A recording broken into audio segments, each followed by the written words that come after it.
जिस प्रतिशोध के लिए तुम सब ने 13 वर्ष तपस्या की, आज उस प्रतिशोध की अग्नि क्षीण हो गई है। जिस न्याय के लिए तुमने इतने वर्षों प्रतीक्षा की, आज तुम्हारा मन उसके लिए व्याकुल नहीं। जिन अस्त्रों को तुमने इस युद्ध के लिए सहेजा, क्या उन अस्त्रों को संधान करने का संकल्प तुम्हारा हृदय त्याग चुका है पार्थ?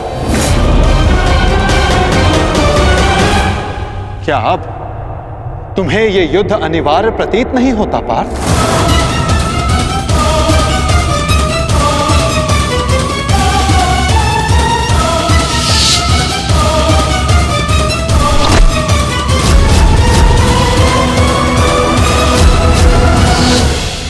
हाँ माता,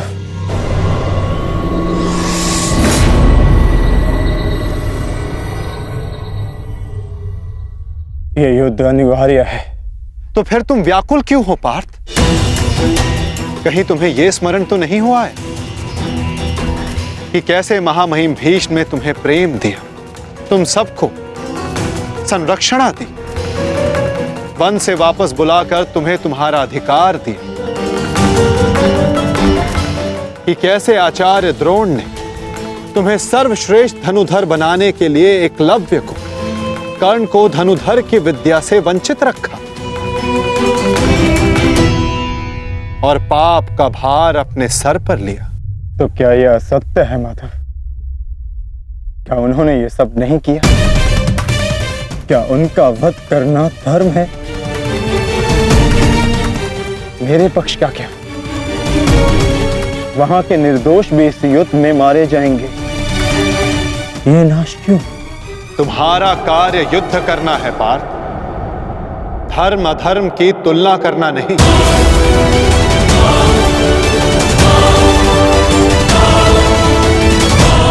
और केवल विपक्ष ही नहीं, तुम्हारा स्वयं का पक्ष भी तुम्हें दुर्बल बना रहा है। वहां भी सर्वत्र धर्म नहीं है पार्थ।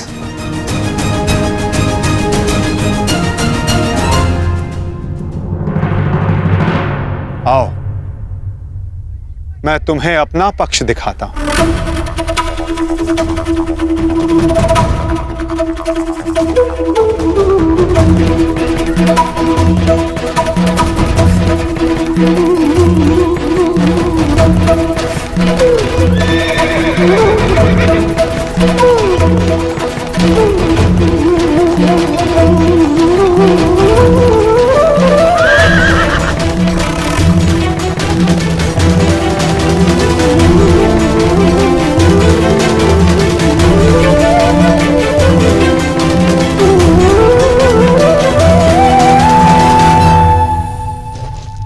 देखो अपने भ्राता युधिष्ठिर को,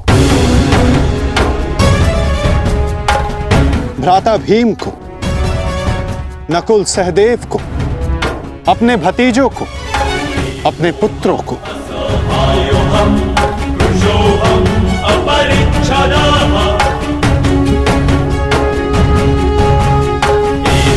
तुम्हें क्लेश है कि इनमें से ना जाने कौन कौन काल कलवित होगा।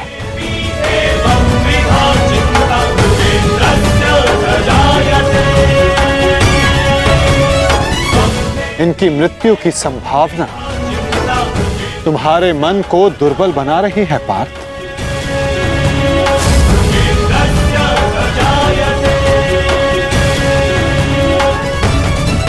परंतु पार्थ, क्या ये वास्तविकता में धर्म के पक्षधर हैं? तुम्हें प्रतीत होता है कि ये सब निरपराध मारे जाएंगे। तो बताओ, कौन है जो अपराधी नहीं, जो दोषी नहीं? यदि युधिष्ठिर स्वयं का अधिकार राज्य पर मानते हैं, तो इसमें दुर्योधन का क्या दोष? क्या उनकी माता पहले गर्भवती नहीं हुई थी? क्या यह सत्य नहीं कि युधिष्ठिर ने अपना राजद्यूत क्रीड़ा में लगाया जिसे दुर्योधन ने जीता? यदि दुशासन ने अपनी ज्येष्ठ की आज्ञा मानकर द्रौपदी का वस्त्र हरण करने का अपराध किया, तो तुम चारों ने भी अपनी ज्येष्ठ की आज्ञा मानकर अपनी पत्नी का अपमान होने दिया।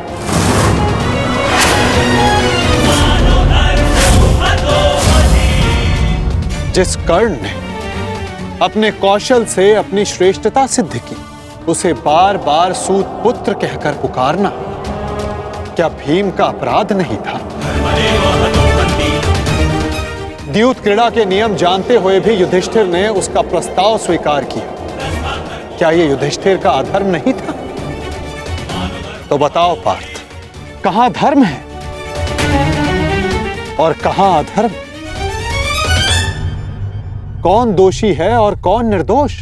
बोलो पार्थ।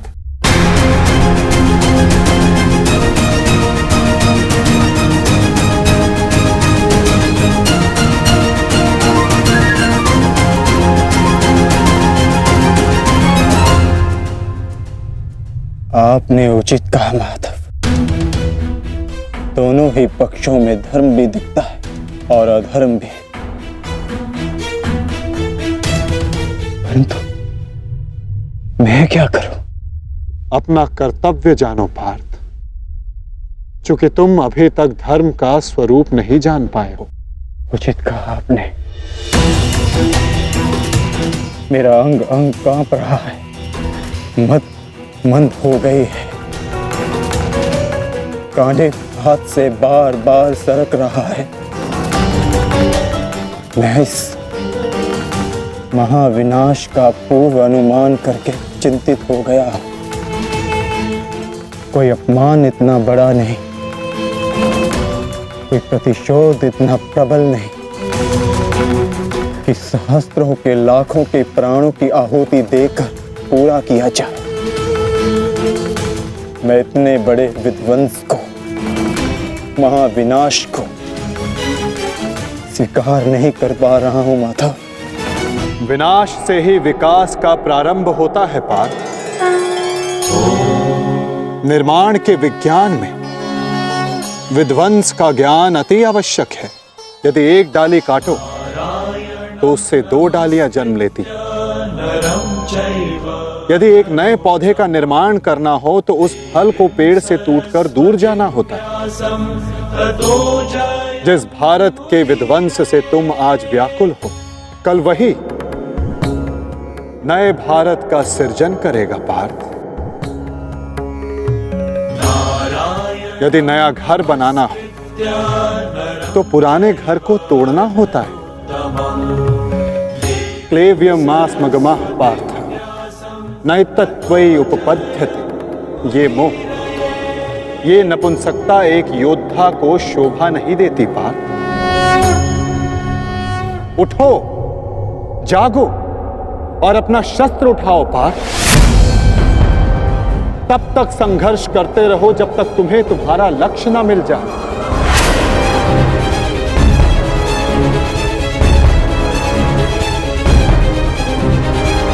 शस्त्र उठाओ? कैसे कैसे शस्त्र उठाऊं माधव?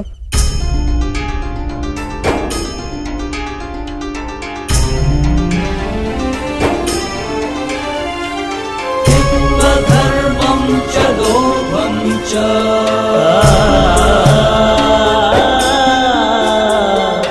मोहं चोऽधमस्थितः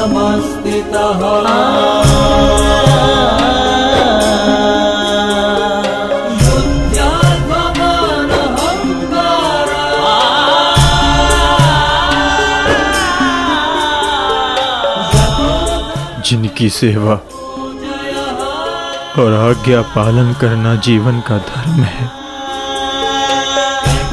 उन पितामह पर, आचार्य द्रोण पर कैसे शस्त्र उठाऊं मैं? कैसे माधव? ये कौरव है तो मेरे भाई ही ना, सबकी धमनियों में एक ही रक्त है। इन्हें मारकर इंद्रप्रस्थ तो क्या, इंद्रलोक भी मिले तो क्या लाभ?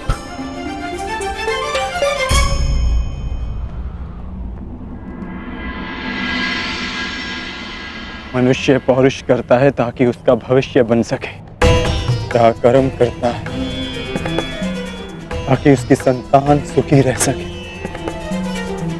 ऐसे शौर्य का क्या लाभ जिससे उसका भविष्य नष्ट हो जाए। उसकी संतान काल कलवित हो जाए। इन लाखों सैनिकों को देखिए माता, इनमें से कितने सुरक्षित अपने घरों को लौटेंगे, कितनों की पत्नियां सुहाग का चिन्ह धारण करेंगी, कितने बालक अनाथ होंगे।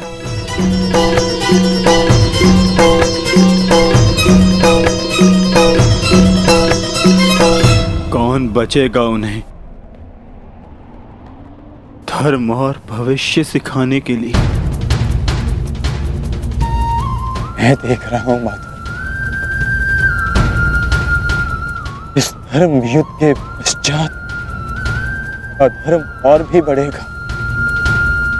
कुरुकुल का ही नहीं, पूरे भारत का विनाश होगा।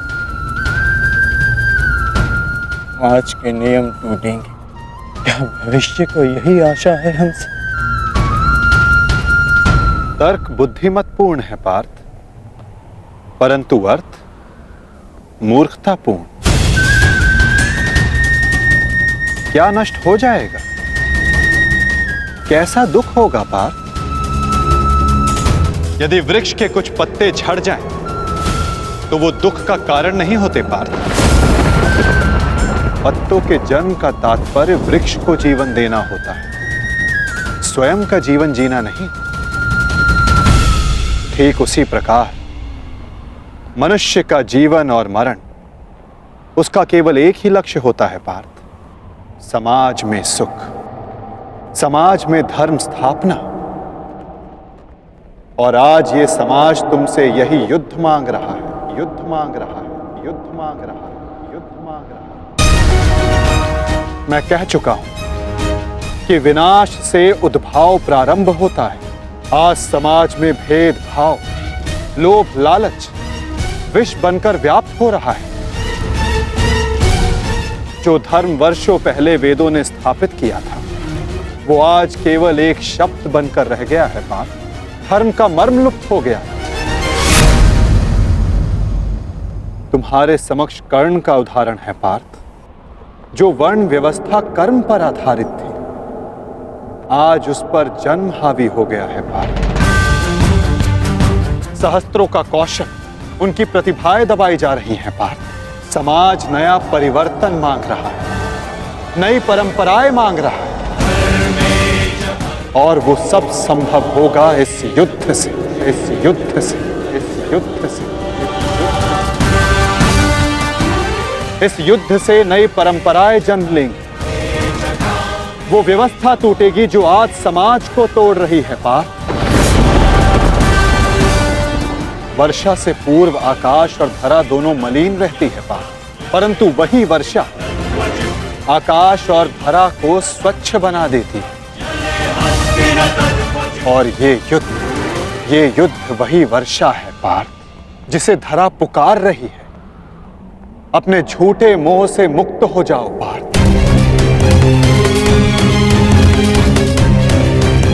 और अपने वास्तविक लक्ष्य को पहचानो। समग्र मानव समाज के लाभ का विचार करके उठाओ अपना शस्त्र, उठो और गांडीव की तनकार से बता दो समस्त संसार को कि परिवर्तन आ रहा है। अपने बाणों से तोड़ डालो इस व्यवस्था को और जन्म दो नूतन परंपरा को पार्थ। यही धर्म है।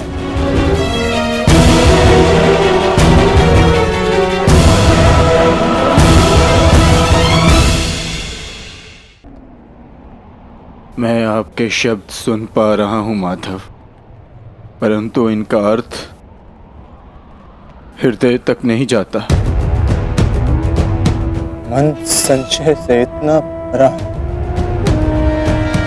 शस्त्र उठाने में स्वयं को असक्षम पाता हूं। मोह का आवरण धुंध बनकर दृष्टि के समक्ष। धर्म का संशय, मन अपनों की हानि के विचारों से भरा है। संसार को कैसे देखूं?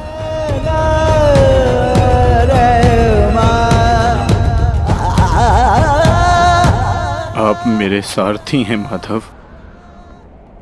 इस युद्ध में ही नहीं, जीवन के मार्ग में भी आज मेरी आत्मा के सारथी बन जाइए और मेरी आत्मा को सत्य के मार्ग के दर्शन कराइए।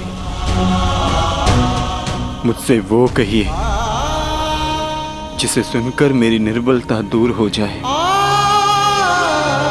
मैं इस दुविधा के चक्कर से मुक्ति पाऊं।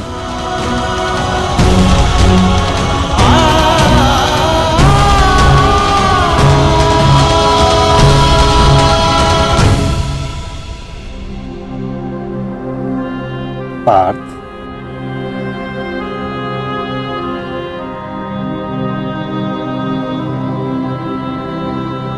यदि जल की धारा में मुट्ठी डालोगे तो हाथ में जल नहीं आएगा, और यदि धारा में अंजुलि बनाओ तो हाथ में जल आएगा। मुट्ठी अहंकार है पार्थ, और अंजुलि समर्पण होता है। यदि समर्पण की अंजुलि बनाओगे तो ही तुम सत्य का ज्ञान अर्जित कर पाओगे। समर्पण करो पार्थ।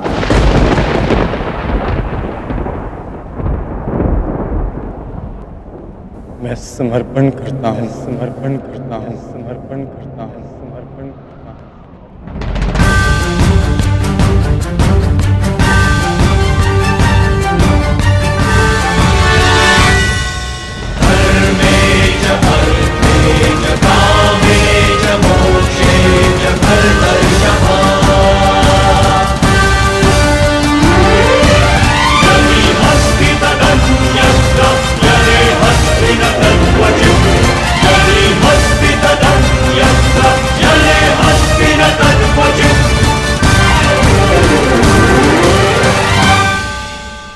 तो ठीक है पार्थ, यदि तुम सत्य जानने को उत्सुक हो तो मैं तुम्हें सत्य, धर्म और कर्म का ज्ञान देता हूं।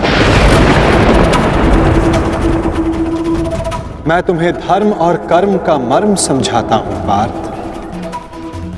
मैं तुम्हें वो ज्ञान देता हूं जो मानवता को चिरकाल तक उनका मार्गदर्शन करता रहे, उसका सहयात्री और सारथी बनेगा।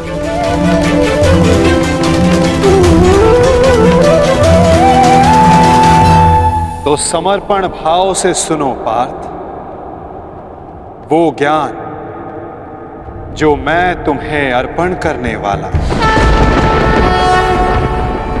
यदा यदा हि धर्मस्य ग्लानिर्भवति भारत अभ्युत्थानम् अधर्मस्य तदात्मानं सृजाम्यहम्। तो बताइए माता, सत्य क्या है, धर्म क्या है? सत्य, धर्म और कर्म, ये सब हमारे मन के उत्पाद होते हैं पार्थ। जब तक हमारा मन भ्रम और संशय में होता है तब तक सत्य के दर्शन नहीं होते। तो कर्म और सत्य का मर्म जानने के लिए उत्तर दो पार्थ। तो बताओ, मानव, पशु पक्षी, जल जीव, वनस्पति, ये सब कैसे बने? कैसे इन सब का जन्म हुआ है? ये सब कैसे जीते हैं? कैसे इनकी मृत्यु होती है? और मृत्यु के पश्चात ये सब कहां जाते हैं? विचार करके उत्तर देना पार्थ।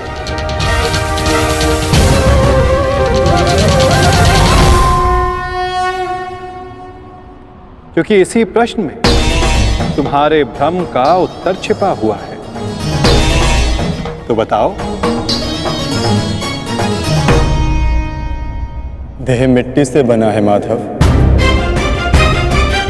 वायु श्वास बनकर उसे जीवन देती है, अग्निताप बनकर उसे चलाता फिराता है, जल रक्त और मज्जा से बनकर उसे जीवित रखता है, और आकाश देह के रिक्त स्थानों में उपस्थित रहता है। इसी प्रकार इन्हीं 5 महाभूतों से देह का निर्माण हुआ है माधव, और मृत्यु के पश्चात इन्हीं 5 भूतों से इसका विलय हो जाता है।